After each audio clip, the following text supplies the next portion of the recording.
सभी किसान भाई और व्यापारी बंधुओं को मेरा नमस्कार। आज है 28 नवंबर। आप देख रहे हैं कमोडिटी समीक्षा, आपका अपना चैनल। चर्चा करेंगे हमेशा की तरह एग्री कमोडिटीज के ट्रेड पे और जानेंगे क्या रह सकता है आज का रुझान। चाहे वो कैस्टर हो, चाहे मसाले हो, चाहे चना हो, सारी चीज़ हम डिस्कस करने वाले हैं। और तो हमेशा की तरह आप जुड़े रहेंगे लास्ट तक और ज़्यादा से ज़्यादा लोगों तक पहुंचाएंगे चीज़ों को। और आगे बढ़ने से पहले एक छोटा सा डिस्क्लेमर रहेगा मेरे साइड से कि ये वीडियो टोटली एजुकेशनल पर्पस के लिए है। अगर आप इसके बेसिस पे ट्रेड करना चाह रहे हैं, स्पेशली वायदा बाजार में, तो इससे रिलेटेड जो डॉक्यूमेंट है उसको पढ़ें। और वायदा बाजार में ट्रेड करना काफ़ी ज़्यादा रिस्की रहता है, इसको आपको समझना चाहिए, अपने फाइनेंशियल कंसल्टेंट से सलाह लेनी चाहिए। तो शुरुआत करते हैं। सबसे पहले हम ग्वार सीड के साथ में काफ़ी सारे भाई लोग रहते हैं। ग्वार सीड में काफ़ी लोग ट्रेड करते हैं और जिस हिसाब से ग्वार में भी माहौल बना हुआ है, धीरे धीरे प्राइस रिकवर होते हुए दिख रहे हैं। मन में काफ़ी सारी उम्मीदें निकल के आ रही हैं, ग्वार का मार्केट आखिर जाएगा कहाँ, क्योंकि लोग परेशान हो चुके हैं ग्वार में। जिस हिसाब से लगातार एक गिरावट का माहौल बनते हुए देखा था हमने पिछले 2 सालों से, इस साल आर या पार की लड़ाई लोग लड़ने के मूड में है। या तो स्टॉक्स निकालो, या तो बेचो, या तो खरीदो, जो भी है, लेकिन ज्यादातर बिकवाली हमने लगातार बनती हुई देखी है। और उसके चलते हमने देखे हैं कि प्राइस लगातार गिरते हुए दिखे हैं। कल मैंने एक वीडियो बनाया था और कल मैंने आपको एक चार्ट दिखाया था और मैंने आपको बताया था कि जब अगर मार्केट 4600 के नीचे अगर ग्वार सीड का नहीं जाता है तो एक पॉसिबिलिटी निकल के आ रही है कि ऐसी कुछ पॉसिबिलिटी बन सकती है और निकट भविष्य में हो सकता है मार्केट इन स्तरों पे सपोर्ट लेते हुए दिखाई दे 4600 के आसपास। और यहाँ से चले तो हो सकता है 25 से 30% तक की तेजी बनती हुई दिखे। ये तो लंबी अवधि के लिए, लेकिन आज के लिए क्या करना चाहिए, आज का अगर देखेंगे पर्टिकुलरली आज के लिए, तो डेली चार्ट पे अगर आप देखेंगे तो डेली चार्ट पे धीरे धीरे मार्केट सपोर्ट लेते हुए दिखा था। कल मूविंग एवरेज को टच करके और थोड़ा सा मार्केट नीचे आते हुए दिखा था। ये मूविंग एवरेज, ये वाली जो लाइन देख रहे हैं 50 डेज का मूविंग एवरेज, इसको टच करके नीचे आया था। इसका मतलब ये हुआ कि 4700 के आसपास थोड़ा सा अवरोध मार्केट फेस कर रहा है। अवरोध इन द सेंस की 4700 के आसपास थोड़ी सी बिकवाली बन रही है। लेकिन जिस हिसाब से अभी सिनेरियो, मुझे लगता है कि आज मूविंग एवरेज के ऊपर मार्केट खिसकते हुए दिख सकता है आपको, क्योंकि आज फ्राइडे भी। और मुझे लगता है कि शॉर्ट कवरिंग धीरे धीरे इस काउंटर में होती हुई दिखेगी। शॉर्ट कवरिंग का मतलब होता है कि सेलर्स अपनी पोजीशन काटना शुरू करते हैं और भागते हुए दामों में पकड़ना शुरू करते हैं। तो कहने का मतलब है कि शॉर्ट कवरिंग अगर होती है तो मार्केट तेज रहने की संभावना है। तो ओवरऑल ग्वार में आज के लिए जो मेजर सपोर्ट रहने वाला है मेरे हिसाब से यही 4600 और 4610 के आसपास रहना चाहिए। और ऊपर में अगर मार्केट निकलता है तो फिर धीरे धीरे 4784 4800 से लेके 4900 तक के लेवल आपको आज के सेशन में, चाहे एक दो सेशन में, आपको देखने के लिए मिल सकते हैं। तो निकट भविष्य में मुझे अभी ग्वार में कोई मंदी नहीं दिख रही है। ज्यादातर अगर पोजीशन देखा जाए तो तेजी के साइड में ही लोग बैठते हुए दिख रहे हैं। क्रूड में भी मैं देख रहा था, क्रूड में भी रिकवरी आ रही है और क्रूड में धीरे धीरे तेजी का माहौल, क्रूड मूविंग एवरेज के ऊपर बैठा हुआ है। तो क्रूड से डायरेक्ट कोरिलेशन रहता है ग्वार का। और क्रूड भी तेज है तो ग्वार में भी तेजी आने की संभावना बनती हुई दिख रही है। सप्लाई साइड से बात करेंगे तो सप्लाई आवक धीरे धीरे कम ही होती जा रही है और 50,000 बैग के नीचे की आवक बनी हुई है। और ये देखेंगे धीरे धीरे 50,000 से नीचे, 45,000 से नीचे, फिर 40,000 से नीचे, 40,000 बैग के नीचे की आवक आपको दिसंबर में आती हुई दिख जाएगी। और यही कारण रहेगा सप्लाई के साइड से, तो चीज़ें सपोर्टिव बन ही रही हैं। डिमांड के साइड से भी ये जो टाइम रहता है, स्पेशली दिसंबर का जो महीना रहता है ग्वार के लिए काफ़ी ज़्यादा इंपॉर्टेंट रहता है, क्योंकि दिसंबर के महीने में चाहे वो बेकरी सेक्टर से फूड सेक्टर्स की डिमांड हो, चाहे ऑयल ड्रिलिंग सेक्टर की डिमांड हो, सब जगह से डिमांड निकल के आती है। और इस बार आप यकीन मानिए, जिस हिसाब से चीज़ें चल रही है, चाइना से मैं देख रहा था, चाइना से काफ़ी अच्छी डिमांड आ रही थी। 2 वीडियो पहले मैंने आपको दिखाया भी था, चाइना ने सितंबर में कितनी ज़्यादा बाइंग की है, रसिया ने कितनी ज़्यादा बाइंग की है। तो ये सारी चीज़ें नंबर्स आप जाके पिछले वीडियो में देख सकते हैं। लेकिन बस ये जानिए कि डिमांड साइड से अभी ग्वार को सपोर्ट मिलते हुए दिख रहा है। तो लेवल्स के हिसाब से मैंने ग्वार सीट के लेवल्स बताए आपको। आज का सपोर्ट, ग्वार गम की बात करेंगे तो ग्वार गम में आज का सपोर्ट जो रहेगा मेरे हिसाब से, जो सपोर्ट बना हुआ है 8350, उसके नीचे मार्केट अगर जाता है तो फिर ये जो लेवल है 8200 के आसपास, 8230 के आसपास का सपोर्ट आपको ग्वार गम का रखना चाहिए। यानी कि सपोर्ट का मतलब, जो लोग नहीं समझते कि सपोर्ट मतलब ये क्या बोल रहे हैं, सपोर्ट सपोर्ट का मतलब ये होगा कि अगर भाव नीचे जाएंगे तो 8350 के आसपास रुक सकते हैं, वहां से हो सकता है मार्केट फिर से घूमने की कोशिश करे। अदरवाइज 8300 का भी लेवल अगर टूटता है 8350 का, तो जो नेक्स्ट सपोर्ट रहेगा 8200 के आसपास रहेगा। यानी कि 8200 के नीचे भाव फिलहाल के लिए नहीं जाते दिख रहे हैं। ऊपर में मार्केट अगर जाता है तो ऊपर में 8500 की संभावना बनती हुई दिख रही है, 8550।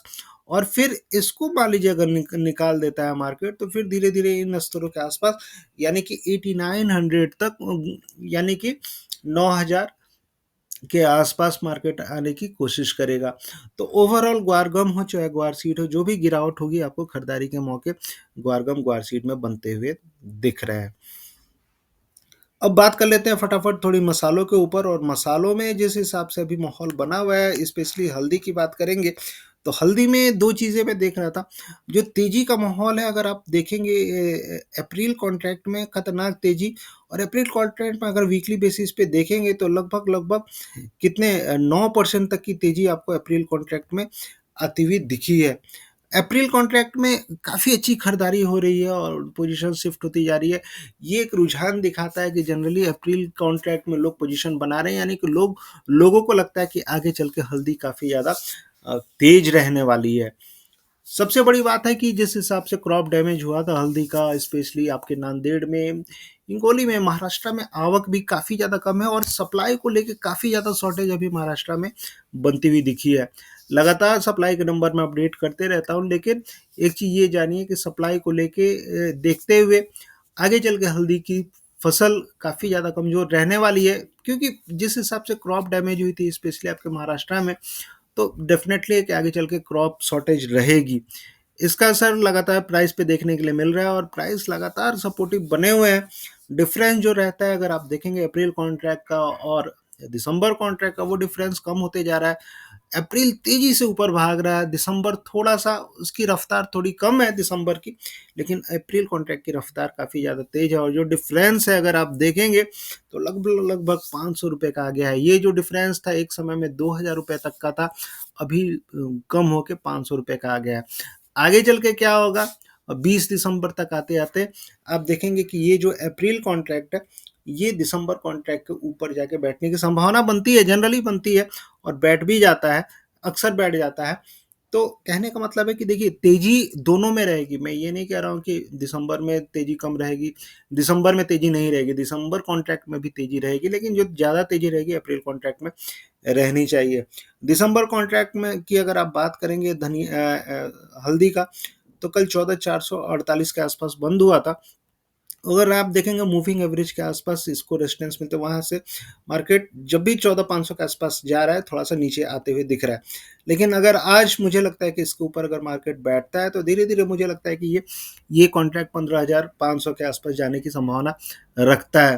तो अप्रैल कॉन्ट्रैक्ट और दिसंबर कॉन्ट्रैक्ट दोनों मुझे लगता है कि दिसंबर में, स्पेशली दिसंबर के महीने में 15,500 के ऊपर रहने चाहिए।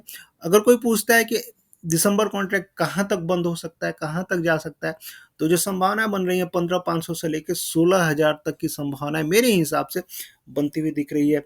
हल्दी में अभी जो भी मेजर फंडामेंटल है मेरे हिसाब से पॉजिटिव बनते हुए दिख रहे हैं। दुनिया क्या बोलती है क्या नहीं बोलती है मुझे नहीं पता, लेकिन मुझे ऐसा लगता है कि हल्दी में जो भी फंडामेंटल है काफ़ी ज़्यादा पॉजिटिव बनते हुए दिखे हैं। बात करते हैं जीरा की। जीरा में एक अच्छा खासा ब्रेकआउट हमने बनते हुए देखा था, और जो ब्रेकआउट होता है लगभग अगर आप देखेंगे 21,300 21,400 कल जो बातें भी हो रही थी उसके हिसाब से ही, उसके आसपास से ही मार्केट घूमते हुए दिखा था, और फिर ब्रेकआउट हुआ जो 22,000 के ऊपर मार्केट बैठा तो काफ़ी ज़्यादा बुलिश होते हुए दिखा था। अगर आप देखेंगे, अगर डेली चार्ट पे अगर आप देखेंगे तो एक राउंडेड बॉटम जैसा बनते हुए दिख रहा है। जो लोग टेक्निकल जानते हैं उनको ये चीज़ कोरिलेट कर पाएंगे। मैं देख रहा था और ऐसा जब भी कुछ बनता है तो जनरली एक तरह से ये मार्केट इसी के अकॉर्डिंगली चलने की कोशिश करता है और राउंडेड बॉटम बनेगा, यानी कि यहाँ तक तो आने की संभावना ये 24,700 तक तो बन ही रही है। उसके बाद फिर इसका ब्रेकआउट होगा जो भी हो, लेकिन अभी जो संभावनाएं बन रही है, ट्रेंड लाइन भी मैंने बनती हुई देखी थी और ट्रेंड लाइन का भी ब्रेकआउट मैंने देखा था, आप खुद देख सकते हैं। तो टेक्निकल वाले लोग देखिए, मार्केट क्या है कि फंडामेंटल और टेक्निकल दोनों से चलता है। फंडामेंटल ठीक है, क्रॉप क्या रहेगी क्या नहीं रहेगी, अभी जो सोइंग के नंबर आ रहे हैं जीरा के थोड़े से बढ़ के आ रहे हैं, लेकिन अभी सोइंग स्टार्टिंग फेज में है। 3 लाख 4 लाख हेक्टेयर के आसपास की सोइंग रहती है, 3 लाख हेक्टेयर से ऊपर की सोइंग रहती है। अभी 70,000 हेक्टेयर के आसपास के नंबर आए हैं। अभी लगभग 75% से ज़्यादा, 80% से ज़्यादा की सोइंग अभी बाकी है। तो देखेंगे आगे चल के जो उम्मीद मेरे हिसाब से उम्मीद है जीरा की जो सोइंग रहेगी इस बार कम रहने वाली है, स्पेशली राजस्थान में कम रहने वाली है। उसका असर आप देखेंगे प्राइस पर पड़ते हुए। अभी ओवरऑल जो सिनेरियो बन रहा है मेरे हिसाब से 24,000 के आसपास जीरा के भाव जाके बैठने चाहिए। तो उस हिसाब से आपको रणनीति रखें। जो लोग नहीं खरीदारी किए हैं, जो भी गिरावट हो रही है खरीदारी करके चलें। अभी के लिए जो मेजर सपोर्ट रहेगा 21,700 का रहना चाहिए। आज के लिए 21,700 21,600 मेजर सपोर्ट, इनका इसके आसपास जब भी भाव आएंगे आपको खरीदारी करना है। अदरवाइज 22,000 के आसपास भी आते हैं भाव तो खरीदारी करिए, लेकिन खरीदारी का माहौल जारी रहेगा। वहीं अगर आप धनिया की बात करेंगे तो धनिया एक ऐसा काउंटर है काफ़ी ज़्यादा कंफ्यूजिंग। धनिया में क्या करना चाहिए? अ, कल ही मैंने बताया था जब भी मार्केट 9500 के ऊपर गया तब से ही मैं बैठ गया हूँ प्रॉफिट बुकिंग के मूड में। और प्रॉफिट बुकिंग होनी भी चाहिए धनिया में, क्योंकि जिस हिसाब से प्राइस यहाँ से चढ़ते हुए दिखे थे लगभग 8,000 से, और प्राइस सीधे 10,300 के आसपास एक तरफा तेजी लगभग लगभग 2300 रुपये 2400 रुपये की एक तरफा तेजी हमें धनिया में बनती हुई देखी है। तो एक प्रॉफिट बुकिंग तो बनती है। और आंकड़े ये बता रहे हैं, टेक्निकल इंडिकेटर्स के आंकड़े बता रहे हैं कि मार्केट काफ़ी ज़्यादा ओवरसोल्ड में, और जो आरएसआई की रीडिंग है लगभग लगभग 90 के आसपास पहुंचती हुई दिखी है। जनरली 70 के ऊपर ही आरएसआई जाता है तो ओवर बॉट हो जाता है, अभी 90 के आसपास, और वो भी डेली चार्ट में। तो एक प्रॉफिट बुकिंग बनेगी। अगर आप इस तरह भी अगर आप देखेंगे, अगर चैनल के हिसाब से भी देखेंगे तो एक चैनल मैंने ड्रॉ किया था, आप खुद भी ड्रॉ कर सकते हैं, देख सकते हैं। इसके हिसाब से भी मार्केट एक रेजिस्टेंस के आसपास में है ऊपर में। और इस तरह भी अगर आप ड्रॉ करेंगे, दो चैनल मैंने ड्रॉ किए, एक ये वाला, इसके हिसाब से भी अगर आप देखेंगे तो मार्केट कहीं ना कहीं आप एक रेजिस्टेंस यहाँ पे फेस करते हुए आपको 10,300 के आसपास दिख सकता है। तो फ्रेश खरीदारी इन स्तरों पे थोड़ी सी आपको धीमी रखनी चाहिए, क्योंकि फ्रेश खरीदारी इन स्तरों पे करना मतलब फंसेंगे। कोशिश यही रहनी चाहिए कि नीचे अगर मार्केट आता है, मान लीजिए 9700 से लेके 9300 के आसपास, ये एक जोन रहेगा। क्योंकि अगर गिरावट रहेगी प्रॉफिट बुकिंग होगी तो धप धप धप धप करके गिरेगा मार्केट, ये आप याद रखिएगा। तो थोड़ी सी प्रॉफिट बुकिंग पे करें। और लेकिन एक चीज़ मैं आपको बताऊंगा, अगर आप मेजर ट्रेंड पूछेंगे धनिया अगर 2026 से पहले पहले कहाँ तक जाने की संभावना है 2026 में, तो मेजर ट्रेंड धनिया का काफ़ी ज़्यादा पॉजिटिव है। और मेरे हिसाब से धनिया आपको 11,700 तक जा सकता है। लंबे अवधि के लिए 11,700 तक जा सकता है। लेकिन निकट भविष्य में अभी के लिए अगर 2-4 दिन की बात करेंगे तो 2-4 दिन में मुझे लगता है कि थोड़ी सी प्रॉफिट 500-600 रुपये की आपको हो सकती है यहाँ पे। तो उस हिसाब से आपको रणनीति रखनी चाहिए। फ्रेश खरीदारी करें तो 500-600 रुपये नीचे आता है तो फिर खरीदारी करें। सर्किट पे कल बंद हुआ था 6%। आज कैसा मार्केट ओपन होता है देखेंगे। अगर मार्केट अगर पॉजिटिव ही बंद होता है तो वो फंसाने वाला मार्केट रहेगा। अगर पॉजिटिव पॉजिटिव खुलता है, सॉरी, पॉजिटिव खुलता है तो वो फंसाने वाला मार्केट रहेगा। फंसाने वाला इन द सेंस कि अगर उन भागते स्तरों पर अगर आप पकड़ने की कोशिश करेंगे तो फिर आप फंसेंगे। तो थोड़ा सा धैर्य रखें, मार्केट को देखें। आज का मार्केट, आज शुक्रवार है, काफ़ी ज़्यादा इंपॉर्टेंट रहेगा मार्केट। तो देखते हैं आज का मार्केट कैसे रहेगा, उसके हिसाब से ही आपको रणनीति आपको रखनी है। तो मेरी सलाह, थोड़ी प्रॉफिट बुकिंग के लिए वेट करें, फ्रेश खरीदारी के लिए प्रॉफिट बुकिंग का वेट करें और फ्रेश खरीदारी का वेट करें। उसके बाद आपको 9700 से लेकर 9300 के आसपास बाइंग में एंट्री करनी चाहिए। अदरवाइज स्पेकुलेटिव बेसिस पे सेलिंग अगर करना है तो इन स्तरों पे स्पेकुलेटिव बेसिस पे सेलिंग भी बन सकती है। लेकिन बहुत लंबी सेलिंग इन स्तरों पे आपको नहीं करनी चाहिए। नीचे में हो सकता है आपको 9700 से लेकर 9300 तक के लेवल आपको देखने के लिए मिल जाए। तो आगे बढ़ते हैं, बात कर लेते हैं कैस्टर सीड की। और कैस्टर सीड में मैं देख रहा था कैस्टर सीड का मामला काफ़ी ज़्यादा सपोर्टिव और काफ़ी ज़्यादा पॉजिटिव होते हुए दिख रहा है। धीरे धीरे जो लेवल्स हैं तो हर जो रेजिस्टेंस है उसको तोड़ते हुए मार्केट चल रहा है। और अभी जिस हिसाब से सिनेरियो बन रहा है, अगर चार्ट के हिसाब से जाएंगे तो मैंने आपको बताया था कैस्टर सीड एक काफ़ी ज़्यादा पॉजिटिव काउंटर अगले साल रहने वाला है। आपको याद होगा जो लोग मुझे फॉलो करते हैं, मैंने दिवाली को एक वीडियो बनाया था और उसमें मैंने 3 कमोडिटी चूज़ की थी। एक थी धनिया, एक था कैस्टर और एक था हल्दी। धनिया के जो टारगेट दिए थे ऑलरेडी मेरे टारगेट आ गए। आप जाके देख सकते हैं दिवाली वाला वीडियो, उसमें 10,300 के आसपास का मेन टारगेट मैंने दिया था, ऑलरेडी आ चुका है 10,300। और नेक्स्ट जो बारी है हल्दी और कैस्टर, दोनों काउंटर तेजी के राह पे है। कैस्टर में अगर आप बात करेंगे तो 6450 के आसपास जो लेवल मिलता है, इन स्तरों अब आपको खरीदारी कैस्टर सीट में करके चलनी चाहिए। ऊपर में जो संभावना बन रही हैं, मुझे लगता है 7200 आपको अगले हफ्ते तक देखने के लिए मिलेगा। कैस्टर में अच्छी खासी तेजी का माहौल बन रहा है। धीरे धीरे आप खरीदारी करिए, खरीदारी के मौके आपको कैस्टर सीट में लगातार बने हुए हैं। कुक्कुट की बात करेंगे तो कुक्कुट में जो माहौल है मेरे हिसाब से, कल मैंने ये बताया था, ये इस तरह से चैनल ड्रॉ करके, और लगभग उसी चैनल के आसपास से मार्केट आप देख रहे हैं गिरते हुए दिख रहा है। तो होता भी वही है, जनरली ऐसा ही होता है, मार्केट ही ऐसा है। और इस बॉक्स के अकॉर्डिंगली अगर मार्केट नीचे जाता है तो मूविंग एवरेज के आसपास आने की कोशिश करेगा, और ये 2880 के आसपास, और इसके नीचे निकलता है तो 2830 2850, कल मैंने यही लेवल बताया था आपको, 2850 के आसपास के लेवल बताए थे। इन स्तरों से आपको खरीदारी के मौके बनते हुए कुक्कुट में दिखेंगे। अभी सीजन है कुक्कुट का। और अदर जो कॉम्पिटिटिव ऑयल मिल्स हैं, जैसे सोया मिल हुआ, चाहे मस्टर्ड मिल हुआ, थोड़ा सा दबाव फेस कर रहा है, तो उसके चलते आप कुक्कुट में भी थोड़ा दबाव फेस करते हुए देखेंगे। नीचे में मार्केट 2850 के आसपास आता है तो वहां पे खरीदारी करनी चाहिए। अदरवाइज इन स्तरों पे आपको, जब तक मार्केट 2980 के ऊपर नहीं बैठता है, आपको खरीदारी नहीं करनी चाहिए। अगर स्पेकुलेटिव बेसिस पे सेलिंग करना चाहते हैं तो इन स्तरों पे स्पेकुलेटिव बेसिस पे सेलिंग भी बनती हुई दिख रही है। नीचे में जो टारगेट 2850 तक का रह सकता है। मेंथा की बात करेंगे, मेंथा ऑयल में मेरे हिसाब से अच्छी खासी खरीदारी के मौके आपको बनते हुए दिख रहे हैं। और जिस हिसाब से मैं देख रहा था, मेंथा में काफ़ी अच्छा एक हार्मोनिक पैटर्न बनते हुए दिखा है, बैट पैटर्न जैसा, और उसके हिसाब से जो सपोर्ट आ रहा है 900 से लेके 895 के आसपास आ रहा है। और 895 का सपोर्ट रख के, चाहे ऐसा रख के, आपको खरीदारी अगर आप मेंथा में करते हैं तो 950 तक के लेवल आपको ऊपर में बनते हुए दिख सकते हैं। तो मेंथा काफ़ी ज़्यादा बुलिश काउंटर मेरे ही हिसाब से अभी बनते हुए दिख रहा है, आपको खरीदारी के मौके मेंथा में बनते हुए दिख रहे हैं। अन्य कमोडिटी में बात करेंगे, दलहन में बात करेंगे, तो चना में जो सिनेरियो बना हुआ है, चना में मैं बोल रहा था 5600 के आसपास सपोर्ट है, और मार्केट वहीं पे सपोर्ट लेके आप देख रहे हैं कि चलते हुए दिख रहा है। मेरे हिसाब से इन स्तरों पे चना में खरीदारी आपको करनी चाहिए। ऊपर में जो लेवल्स दिख रहे हैं 6100 से लेकर 6200 के लेवल आपको निकट भविष्य में दिख रहे हैं, इसके ऊपर मार्केट बैठता है तो फिर हम 6600 की बात करेंगे। लेकिन पॉजिटिव सेंटीमेंट मार्केट में बनते हुए चना में दिख रहा है।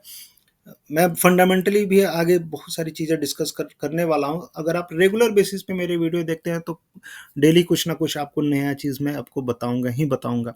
तो उस हिसाब से आपको अपनी चना में रणनीति रखनी चाहिए।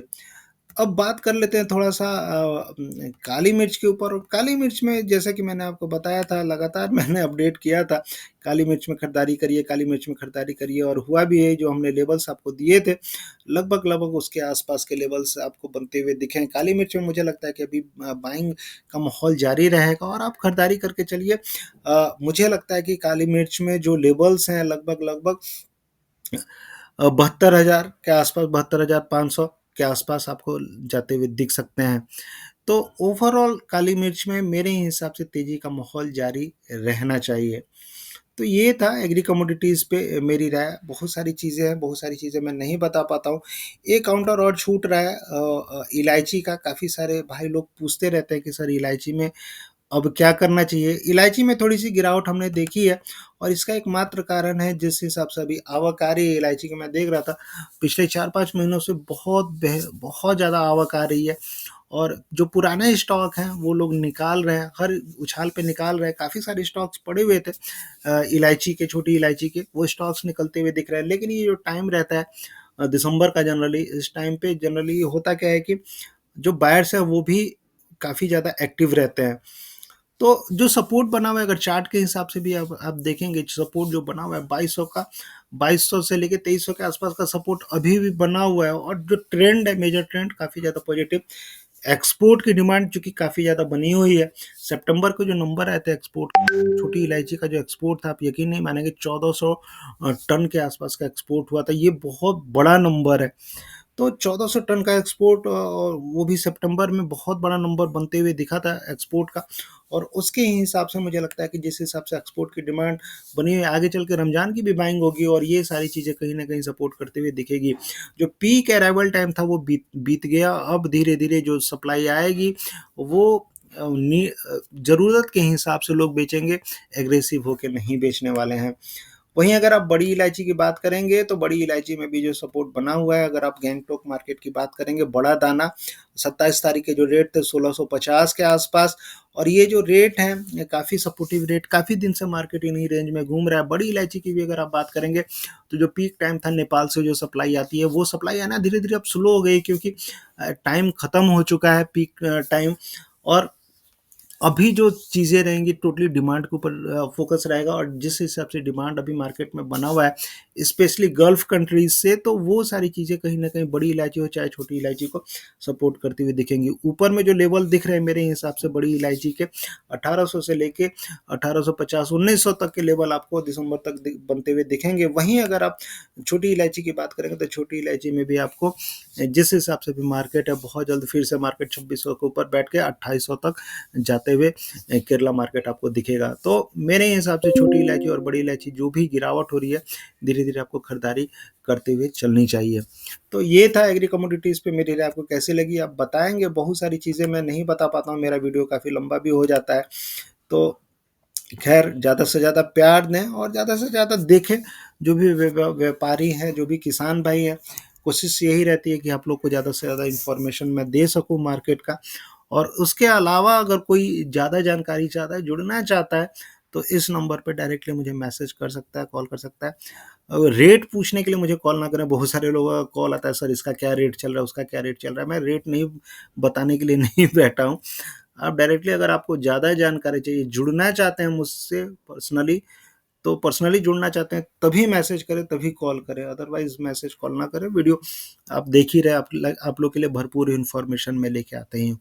तो मिलते हैं फिर नेक्स्ट वीडियो में। ज़्यादा से ज़्यादा लाइक करें, ज़्यादा से ज़्यादा लोग तक पहुँचाएं, और ज़्यादा से ज़्यादा जब तक पहुँचाएंगे नहीं, ज़्यादा से ज़्यादा शेयर नहीं करेंगे, तब तक लोगों के पास पहुँचेगा कैसे। और आपको पसंद आया वीडियो तो कुछ ना कुछ तो लिख के जाए, लाइक तो करके जाएं, ठीक है। कुछ ना कुछ लिख के जाए, कुछ ना कुछ लाइक करके जाए, मनोबल बना रहता है, लगता है कि लोग जिंदा हैं, लोग देख रहे हैं, ठीक है। तो मिलते हैं फिर नेक्स्ट वीडियो में, तब तक के लिए थैंक यू, जय हिंद, धन्यवाद।